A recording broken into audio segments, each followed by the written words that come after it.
Pernah ngerasa ngelawan ego? Sering ya? Pernah left group?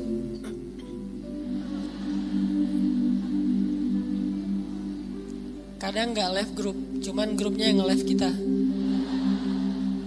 Gimana grupnya nge-left kita? Tadinya grupnya rame, chat, broadcast, segala macam, tiba-tiba sepi. Kenapa sepi? Ternyata mereka bikin grup baru. Dan cuman kita doang ya nggak dimasukin ya. Ini namanya bukan left group, grup left kita. Saya pernah ngerasain kayak gitu. Kenapa ini sepi nih? Ternyata bikin yang baru. Adminnya mantan. Enggak, bercanda. Jadi mungkin kita pernah rame sama orang, pernah clash, pernah sakit hati, pernah baper. Apalagi kadang orangnya itu orang dekat kita, keluarga, pasangan, orang tua, mertua, adik kakak, sahabat, yang pasti rasanya gak nyaman. Kita tuh gak pengen lama-lama diam-diaman, pasti kayak gitu. Cuman kok gak ada kekuatan ya untuk bisa memulai bicara duluan, mungkin nyapa duluan, atau senyum duluan, atau say hi duluan, ngejapri duluan. Kok gak ada kekuatan kayak gitu? Yang terjadi justru kita kayak pasif nungguin dan berharap dia duluan yang nyapa kita. Diam-diam sebetulnya berharap, tapi gak pengen kita yang duluan. Nah, ini namanya ego nih. Hati kita secara jujur sebetulnya pengennya, udah deh gak usah gini-gini amat, gak usah diam-diaman terus. Udah deh kita mending netral lagi, biasa lagi, cair lagi. Dengan geng kita, mungkin geng kecil yang dari SD, SMP, SMA udah barengan. Terus baru pisah, nikah dia duluan, kita tinggal sendiri misalnya. Kan suka kayak gitu tuh. Ada baper-bapernya, gak pengen lama-lama. Tapi yang terjadi udah lebih seminggu, gak ada yang duluan datang untuk menyapa. Karena dua-duanya menjaga ego. Berat rasanya untuk ngelawan ego dalam diri sendiri. Ini sering terjadi dalam kehidupan kita. Dan yang lebih fatal lagi dengan orang tua nih. Sampai kalau dengan orang tua atau dengan mertua lebih berat lagi tuh. Kadang dengan pasangan aja bisa kayak gitu. Kita berharap udahlah cair lagi, ngobrol lagi kayak kemarin. Tapi ada rasa berat pengen yang duluan. Nah, gimana cara kita bisa menjaga melawan ego kita sehingga tetap bisa menjaga silaturahim, menyambung silaturahim, berdamai dengan orang-orang yang dekat dengan kita selama ini ketika ada masalah. Ini pembahasan yang luar biasa penting, walaupun mungkin kita udah pernah baca hadis-hadisnya, pernah dengar ceramah-ceramah tentangnya. Setidaknya hari ini kita pengen refresh lagi semangat kita untuk melawan ego. Melawan ego itu dalam kehidupan kita tuh ada banyak macam, teman-teman. Pertama, melawan ego ketika kita harus mengakui kesalahan kita. Ini berat nih. Mengakui bahwa kita salah itu berat. Dan yang membuat kita sulit mengakui kesalahan kita, walaupun secara jujur di dalam hati kita nyadar kalau kita tuh salah, tapi gak pengen ngaku, itu pasti ego. Nah, ada satu kisah yang luar biasa. Kisah ketika Nabi SAW selesai perang Khaybar. Perang Khaybar itu perang paling besar antara kaum muslimin dengan orang Yahudi di Madinah. Ini paling besar. Dan bisa dibilang perang terakhir Nabi SAW. Setelah itu udah kayak gak ada lagi perang-perang yang sulit. Ini perang Khaybar. Perang Khaybar, setelah selesai perang, ada beberapa tawanan perang. Salah satunya adalah calon istri Nabi, orang Yahudi. Siapa namanya? Sofia. Jadi salah satu tawanan perang Khaybar itu adalah Sofia. Suaminya terbunuh dalam perang Khaybar, saudaranya terbunuh dalam perang Khaybar, ayahnya terbunuh dalam perang Khaybar, pamannya terbunuh dalam perang Khaybar, keluarga besarnya banyak yang terbunuh dalam perang Khaybar. Dan cuman mungkin bisa dibilang dia sebatang kara yang selamat dalam perang Khaybar dan jadi tawanan kaum muslimin. Akhirnya Nabi datang ke tenda para tawanan perempuan Nabi mencari tahu di mana Sofia karena dia anak kepala suku. Ditunjukkan oleh sahabat, masuklah Nabi dengan beberapa orang sahabat ke dalam tenda Sofia, dan Sofia waktu itu komen dalam postingan itu tuh. Kata Sofia, Muhammad adalah orang yang paling aku benci saat itu. Gimana enggak? Ayahnya dibunuh, pamannya dibunuh, saudaranya dibunuh, suaminya dibunuh. Keluarga besarnya banyak yang terbunuh dalam perang Khaybar. Sehingga kata Sofia, Muhammad adalah orang yang paling aku benci waktu itu. Jadi Nabi datang ke Sofia dalam kondisi Sofia itu lagi benci banget sama Nabi. Ngelihat wajah Nabi juga gak mau. Apalagi nge-follow. Ngelihat wajahnya aja gak mau. Kalau Nabi request mau follow, pasti di blok. Jadi benar-benar nih, Sofia lagi marah berat dan lagi baper berat sama Nabi, lagi benci banget sebenci-bencinya, dan lagi sedih sesedih-sedihnya. Gimana nggak sedih, kehilangan satu keluarga aja sedih, ini apalagi satu keluarga besar, termasuk orang yang paling penting dalam hidupnya, ayah dan suaminya. Apa yang dilakukan Nabi? Nabi datang minta maaf kepada Sofia. Apakah Nabi salah? Tidak. Apakah Nabi zalim kepada keluarga Sofia? Tidak sama sekali. Tapi Nabi tidak punya ego di dalam dirinya. Beliau datang meminta maaf kepada Sofia. Masuk ke tenda Sofia. Sofia, maafkan aku atas kematian ayahmu. Maafkan aku atas kematian suamimu. Maafkan aku atas kematian saudaramu, pamanmu, keluarga besarmu. Kemudian Nabi menjelaskan apa yang sebenarnya terjadi.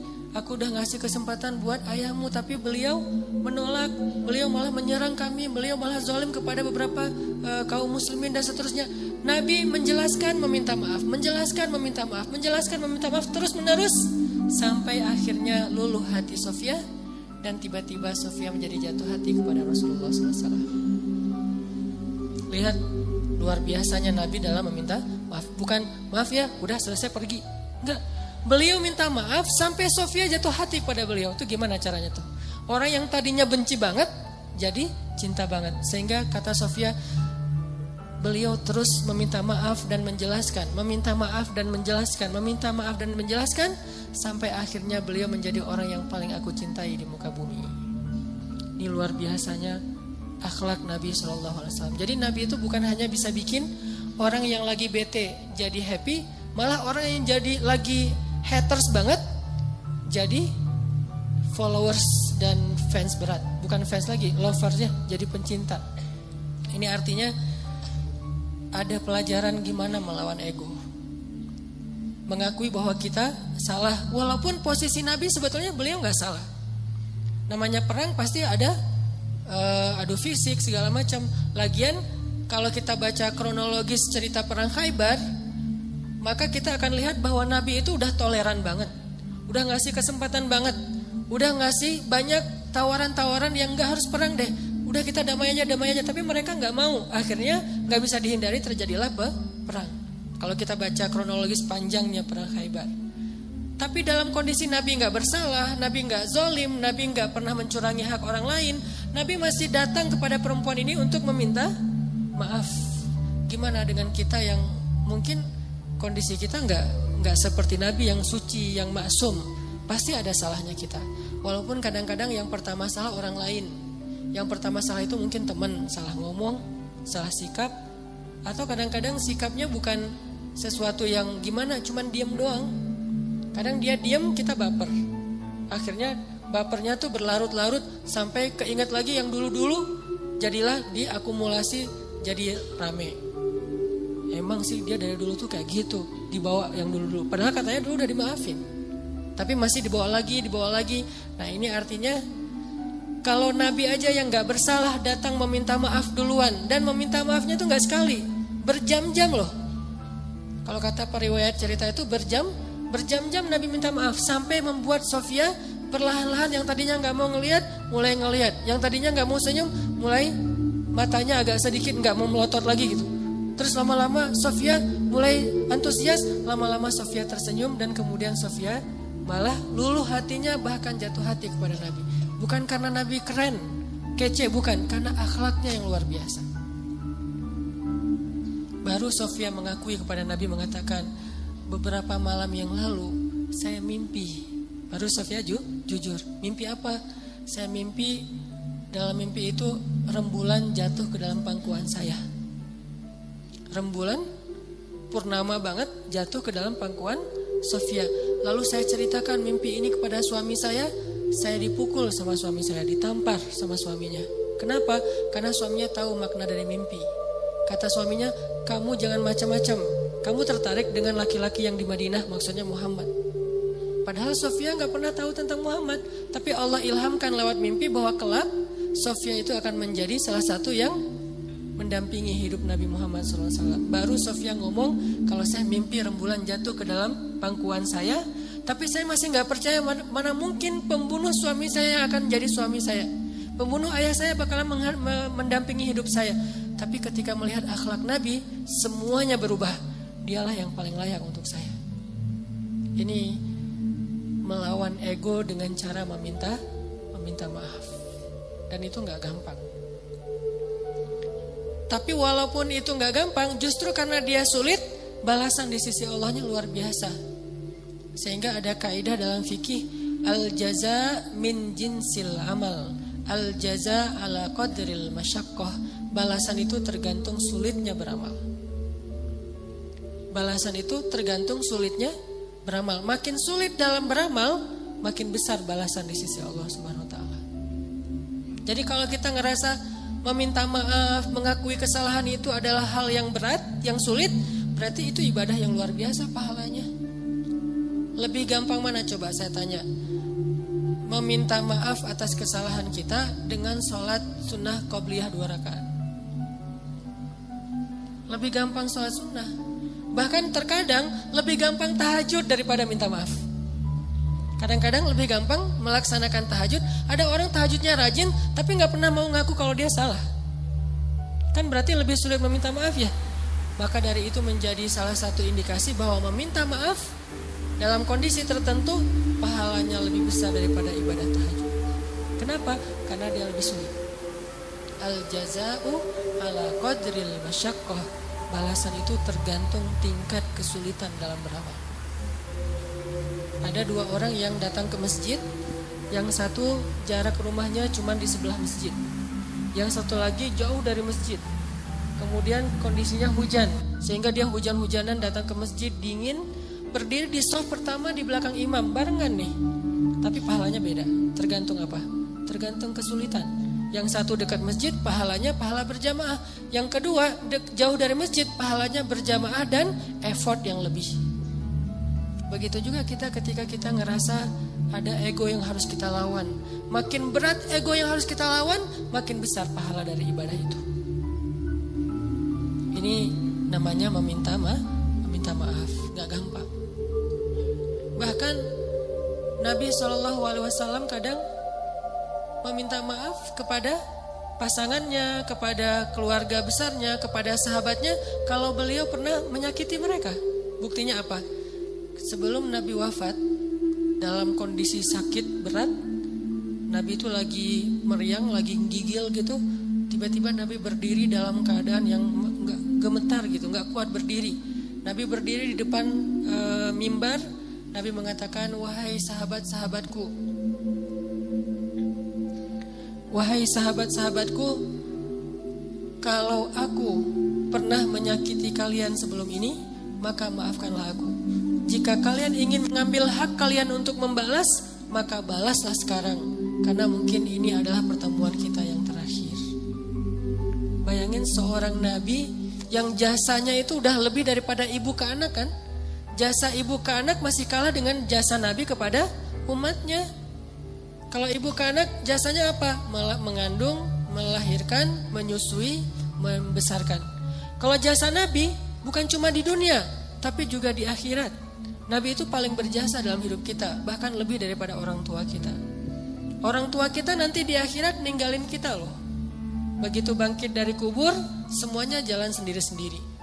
Bahkan kalau kita dikuburin satu kuburan dengan pasangan kita, cinta sejati nih pengen satu kuburan berdua, nanti begitu bangkit tetap aja gak saling menolong, bahkan saling meninggalkan. Kenal gak? Kenal. Jadi pas kita bangkit dari kubur, baru dihidupkan kembali, kita ngeliat ke sebelah, ada dia di sebelah. Itu pasangan kita banget tuh. Bahkan bukan mantan, emang dia istri kita atau suami kita. Gak ada dendam gitu, masih ada rasa kasih sayang gitu. Bangkit dari kubur, ngelihat pasangan kita, sama sekali kita gak mikirin untuk menolong dia. Pergi aja sendiri. Dia juga gitu, pergi sendiri.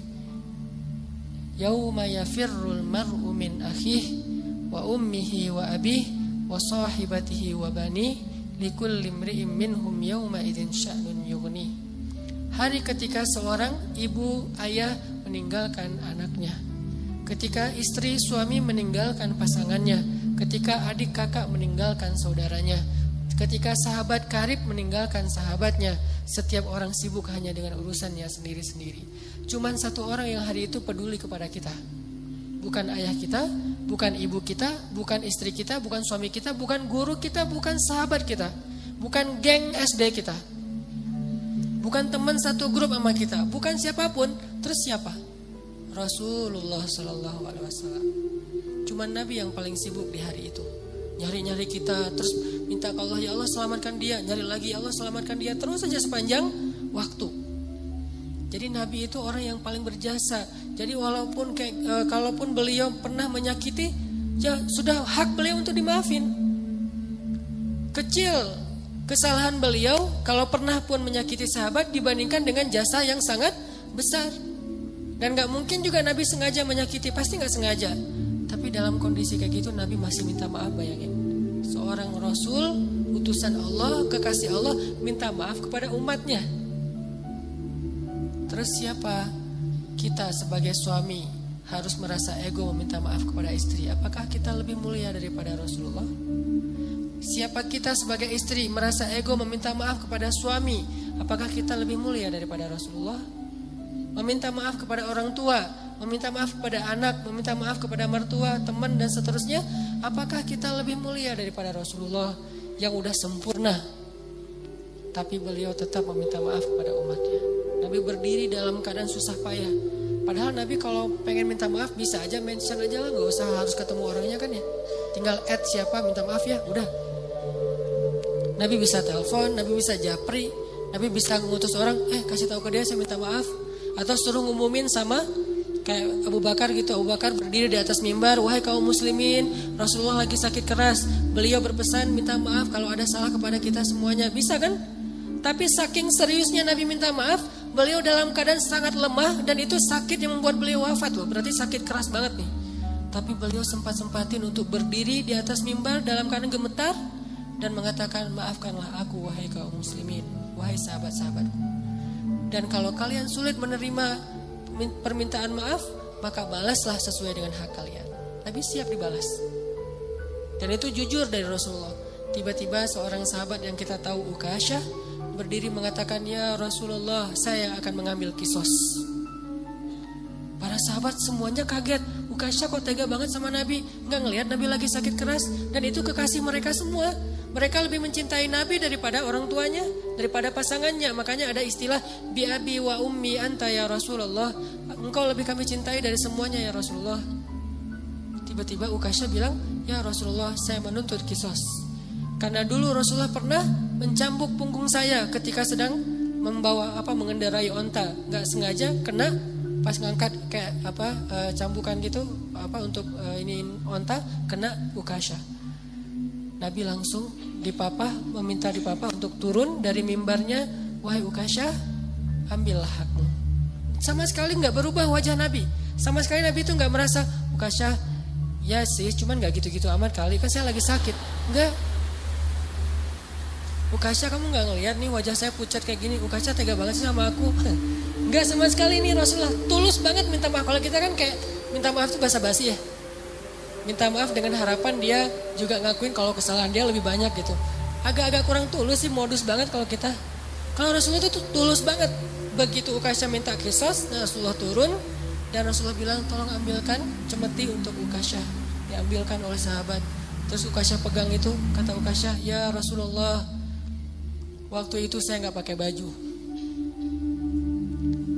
Nabi pakai baju tebal karena beliau lagi meriang. Kata Ukasyah, waktu itu saya nggak pakai baju. Nabi langsung membuka baju beliau. Gak pakai baju sama sekali. Kata sahabat, ya Rasulullah, biar saya aja yang ganti engkau. Ya Ukasha, aku aja yang ganti Rasulullah. Kalau kamu mau tambahin aja 10 kali lipat. Tapi jangan Rasulullah, kami aja yang ganti Rasulullah. Banyak yang jadi relawan pengen gantiin posisi Nabi. Abu Bakar, Umar, semuanya pengen gantiin. Ukasha diam dan Nabi mengatakan, tidak. Itu adalah kewajiban aku untuk Ukasha. Itu hak Ukasha. Minggir. Pada minggir semuanya. Nangis sahabat. Melihat Nabi diperlakukan gitu-gitu amat. Seandainya boleh tuh udah digebukin tuh Ukasha. Cuman kan gak boleh. Karena itu hak Ukasha ya. Pada sebel semuanya. Pokoknya habis ini kita unfollow semuanya. Di blog gak ada yang boleh ngomong sama Ukasha. Pokoknya Ukasha itu harus dikucilkan. Udah pada sebel semuanya sama Ukasha. Ada yang di sebelahnya, Ukasha apaan sih lo? Kayak gitu-gitulah. Ukasha diem aja. Nabi membuka bajunya, gak pakai baju sama sekali sehingga kelihatan kulit beliau yang bersih, badan beliau yang mulai kelihatan beliau lemah banget, sakit. Lalu Ukasha mendekat, Nabi bersiap dan Nabi udah pasrah. Kenapa? Karena Nabi tidak mau zalim kepada siapapun. Langsung dibuang tuh sama Ukasha cemetinya, langsung dipeluk oleh Ukasha, dicium punggungnya Nabi oleh Ukasha. Nabi kaget, Ukasha ada apa? Ukasha ada apa? Sahabat juga kaget, apa-apaan sih nih? Makin kaget gitu. Jangan-jangan kalau zaman sekarang mah ya. Oh ternyata Ukasha melukin Nabi erat banget dipeluk. Terus kata Ukasha, ya Rasulullah, masalah itu jauh-jauh hari udah saya lupakan. Saya nggak, itu mah nggak penting. Kalau Nabi mau cambukin aja lagi saya 1000 kali nggak masalah buat saya. Saya hanya pengen kali ini karena Nabi bilang pertemuan terakhir. Maka untuk terakhir kalinya saya pengen menyentuh kulit Nabi Muhammad SAW. Tapi nggak usah gitu-gitu amat juga ya kali ya kalau bahasa kita mah. Ini agak-agak unik nih caranya nih. Cuman Allah alam ya kondisi waktu itu, jangan menjudge sejarah. Yang jelas Ukasha meluk, terus Nabi mengatakan kulit yang bersentuhan dengan kulitku maka Allah haramkan dari api neraka. Yang lain pada heboh, oh ya udah ikutan, heboh gitu. Sambil meluk, sambil selfie, ada yang pengen update status gitu kalau zaman sekarang. Kan nggak lupa ya kemana-mana bawa handphone, sadar kamera banget. Lihat gimana Rasulullah SAW itu serius minta maaf. Padahal salah apa sih Nabi kepada umatnya? Kalaupun ada juga nggak sengaja, lagian jasa beliau jauh lebih besar, tapi masih mau minta maaf. Dan minta maafnya itu bukan nunggu sembuh, bukan nunggu sehat. Dalam keadaan sakit keras juga beliau datangin orang untuk minta maaf. Artinya seandainya Ukasha nggak ada di situ, Nabi datangin tuh rumah Ukasha minta maaf. Bukan ditelepon, didatangin orangnya. Didatangin orangnya buat apa? Meminta maaf. Apa yang membuat Nabi begitu luar biasa bisa melawan ego beliau? Iman. Obat ego itu adalah iman. Karena beliau yakin semua yang terjadi di dunia ini nanti akan dipertanggungjawabkan nanti di akhirat. Dan di atas pertanggungjawaban itu ada satu hal lagi. Karena meminta maaf itu adalah salah satu ciri hamba yang dicintai Allah Subhanahu wa taala. Allah tuh cinta banget sama hamba yang senang meminta maaf, baik kepada Allah ataupun kepada manusia. Allah senang banget. Makanya ada istilah li'ajlika rabbi. Apa arti li'ajlika rabbi? Jadikan semua yang kita lakukan itu ini untukmu ya Allah. Kalau karena Allah agak-agak mainstream ya, bahasanya agak kurang berasa. Untukmu ya Allah. Jadi kita meminta maaf. Kenapa saya harus melawan ego saya minta maaf? Ini untukmu ya Allah, saya meminta maaf. Ini untukmu ya Allah, saya memaafkan. Ini untukmu ya Allah, saya menahan amarah. Ini untukmu ya Allah, ini untukmu. Semua yang kita lakuin dalam kebaikan-kebaikan di dunia tuh, coba kita niatkan, ini untukmu ya Allah. Kalau bukan karena engkau, saya gak akan sanggup melakukan ini. Jadi bukan untuk suami, bukan untuk teman, bukan untuk orang tua, mertua, bukan untuk orang lain, tapi untuk Allah. Coba niatkan itu, insya Allah akan lebih ringan. Kadang-kadang yang buat kita ego dan ngerasa berat itu kan ngerasa bahwa ini untuk orang itu ya. Udah dia jahat ke saya terus saya maafin, enak banget. Kalau untuk dia kita ngerasa agak-agak kayak rugi gitu. Tapi kalau untuk Allah, ini untukmu ya Allah. Saya melakukan hal yang berat kayak gini. Niatkan untuk Allah bukan untuk orangnya. Maka insya Allah Allah akan melapangkan dada kita. Minta maaf.